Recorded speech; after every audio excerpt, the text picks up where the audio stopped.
Good morning, good afternoon, good evening for whenever you've joined in on this podcast. Welcome to Apex Academics, India's premium learning destination for CA, ACCA, USCMA, CPA, CFA, and FRM. Today's discussion is with a very, very special student of Apex Academics from our USCMA course. Allow me to introduce to all of my viewers today Mr. Teja Surya, who is joining us from Elluru in Andhra Pradesh.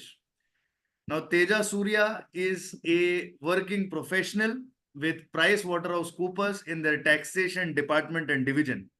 But apart from this, Teja Surya has achieved the distinct honor, the achievement of scoring 440 percentile scaled score in the US CMA Part 1 examination for the Jan-Feb window of 2024. The scaled score of 440 makes Teja Surya amongst one of the top scorers, not just in Andhra Pradesh, not just in Western India, not just in India, not just in Asia Pacific or Asia, but one of the top scorers in the world today.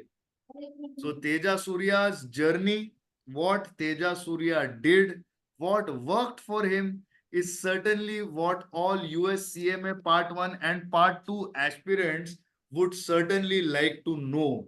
So from this perspective, we have with us Teja Surya to speak to us about US CMA and what went right for him, how he managed everything, etc.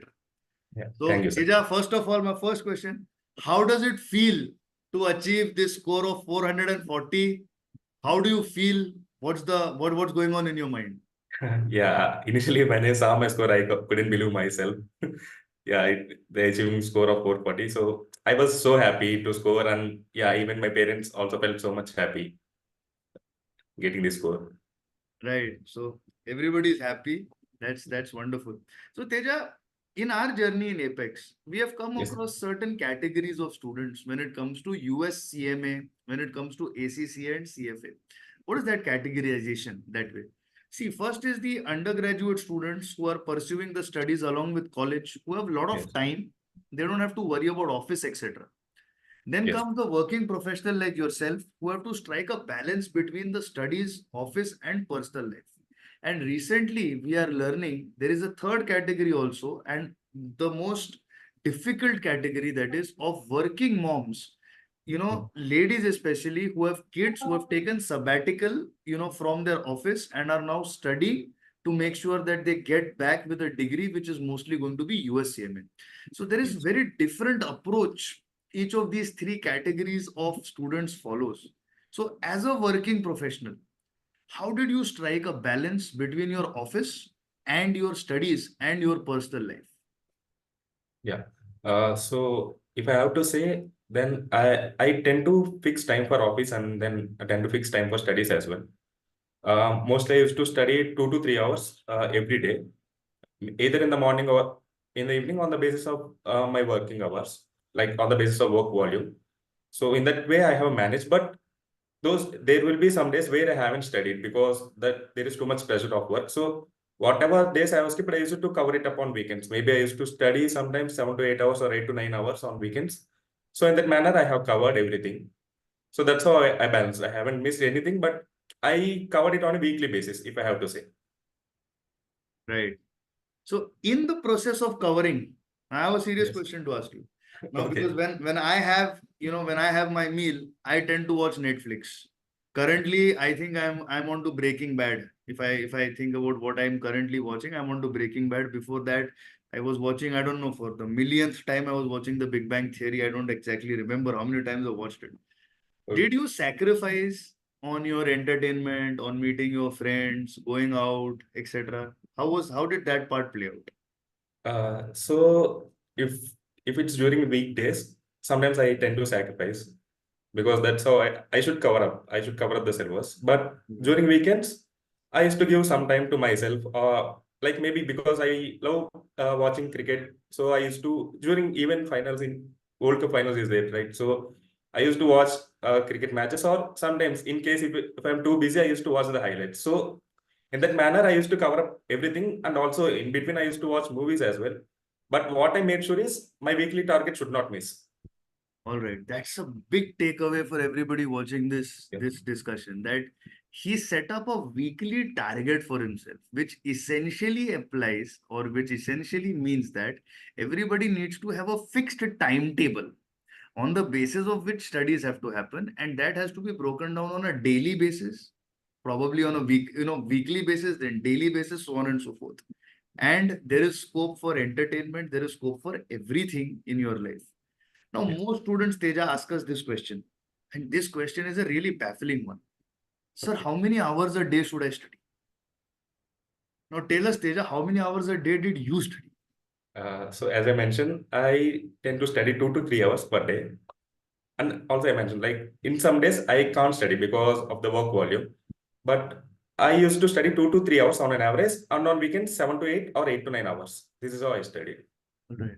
So the weekends for working professionals are going to be a slot where you have to study more essentially, because Monday to Friday is going to be working. So Saturday, Sunday is where you put in a lot of load onto yourself and study hard, right?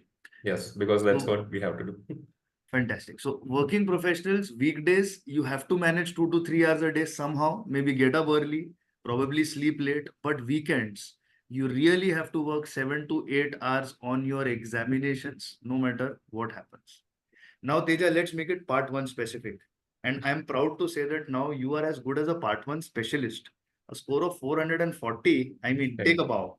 Take a bow. I would Thank very you. much, very much like to congratulate your mom and dad as well, because it must be a moment of great achievement for them too, along with you.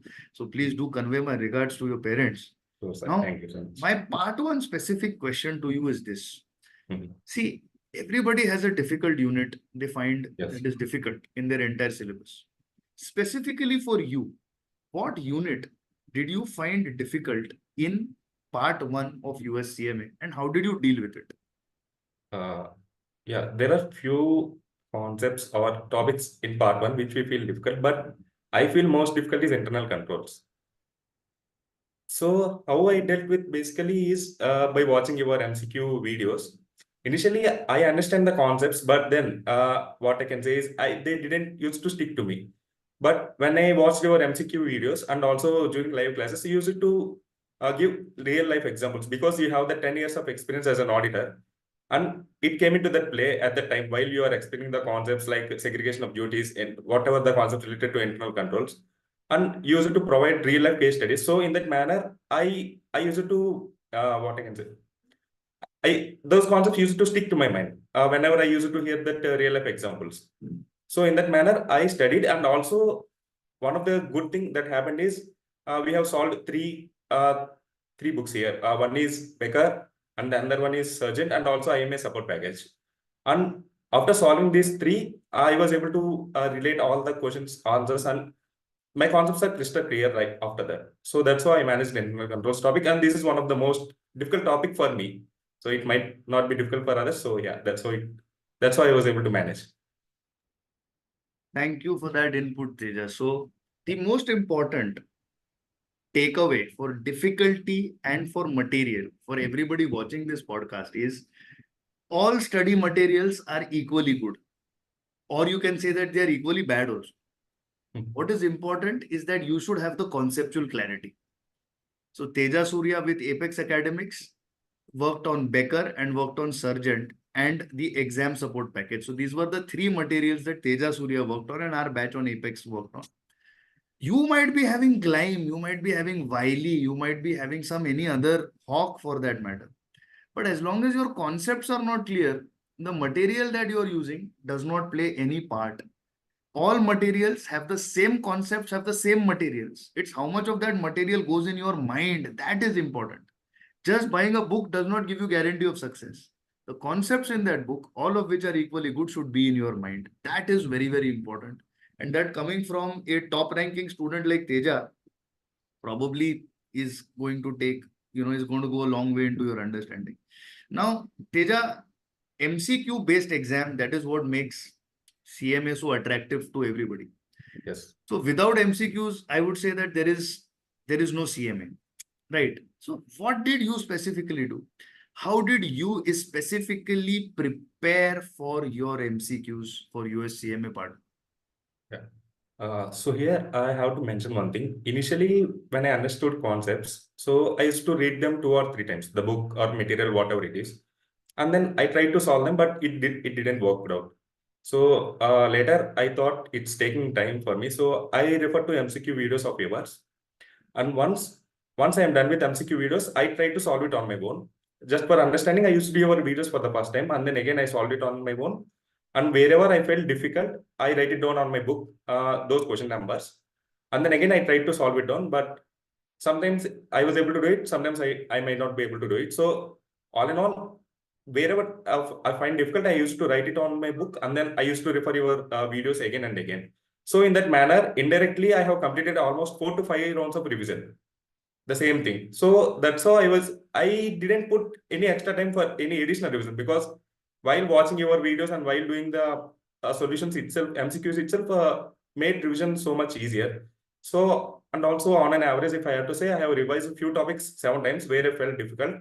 And if I feel comfortable few topics, I have revised 4 times. So that's how I manage the MCQs. We are so happy and touched that the Okay. kind of credit that you are giving to my videos, the Apex Academics US CMA videos, I'm so happy to have been able to be a small part in your journey. I'm grateful that you acknowledge this. Thank you very Yes, much, Teja, Surya. yes, sir. And I have to say, because if we solve those MCQs only, then only we will be able to solve new questions in exams. Perfect. Like that's what I am saying, because the teacher should explain few MCQs, good number of MCQs. Then only our logic will get developed and we will be able to solve any new question that comes in exams. Just like if we refer only concepts, we might not be able to solve them. And MCQs, teaching MCQs and getting from teacher is crucial, is very crucial. That's what I want to say. I hope you got that here, right? Yeah. Right. So the most important takeaway for US CMA students from what Teja said is 4 to 5 revisions of the entire MCQ batch of questions, your concepts, which will include, if you're a part of Apex, if you join the journey with Apex, we are going to give you 2 study materials and get the exam support package done from you, or wherever other classes you are in currently. Make sure that you have 4 to 5 revisions of all the MCQs, all the essay questions is being done by you in the process of completion and getting out there to face the examinations. Now, Teja, what happens is students study. There arises no doubt. Everybody has their own pace. Everybody has their own strength and weaknesses, and they study. Yes. Now the D day comes, the examination day comes, they go into the examination, and quite possibly they can see a few questions, they stumble upon those questions, and they might find them difficult. And this is where students panic. They get scared, they get absolutely blanked out.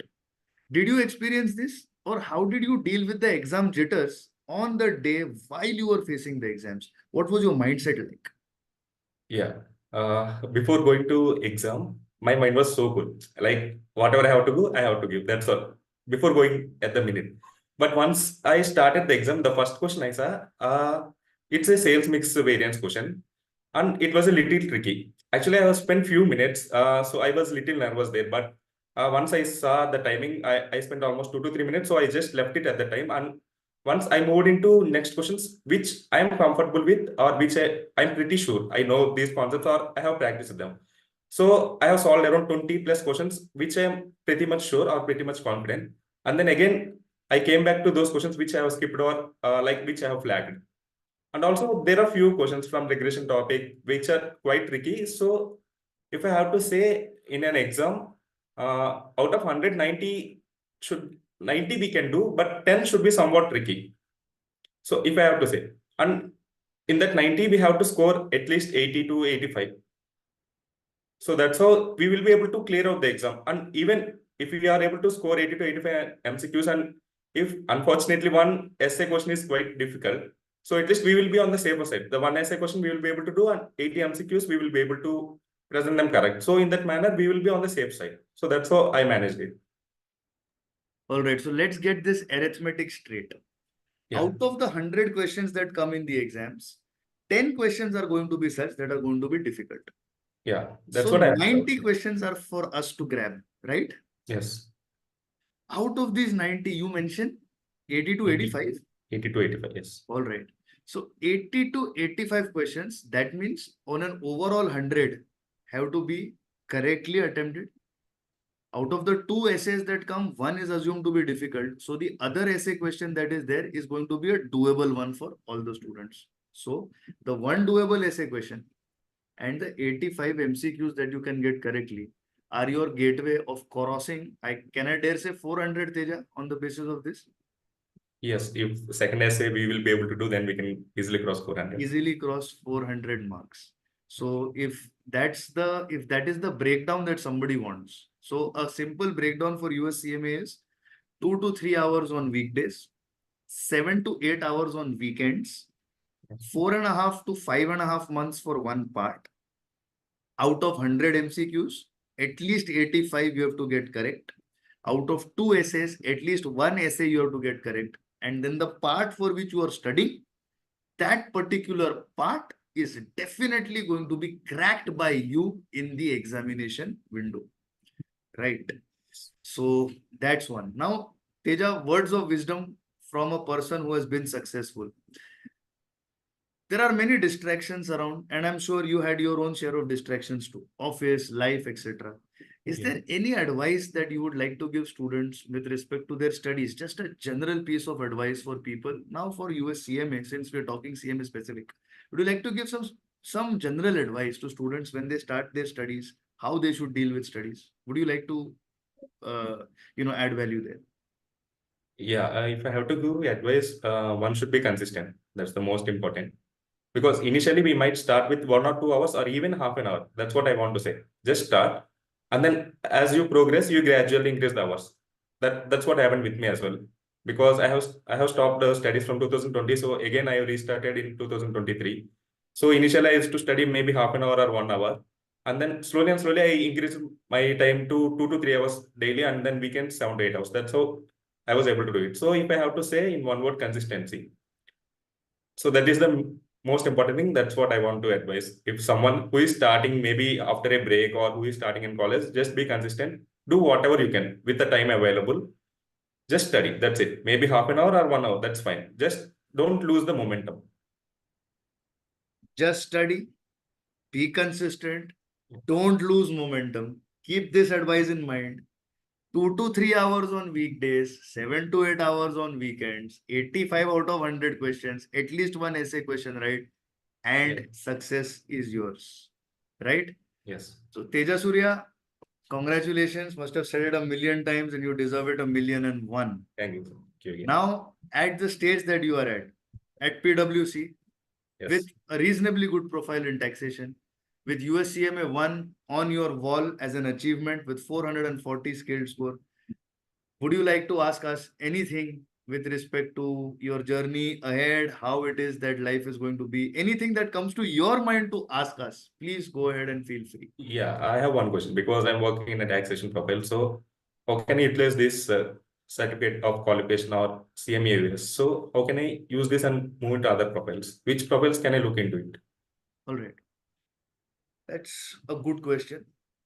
Often, when we are working in finance, finance tends to be compartmentalized between financial management, Okay. accounting, budgeting, taxation. These are the most broad categories of corporate job finance and accounting that we can find.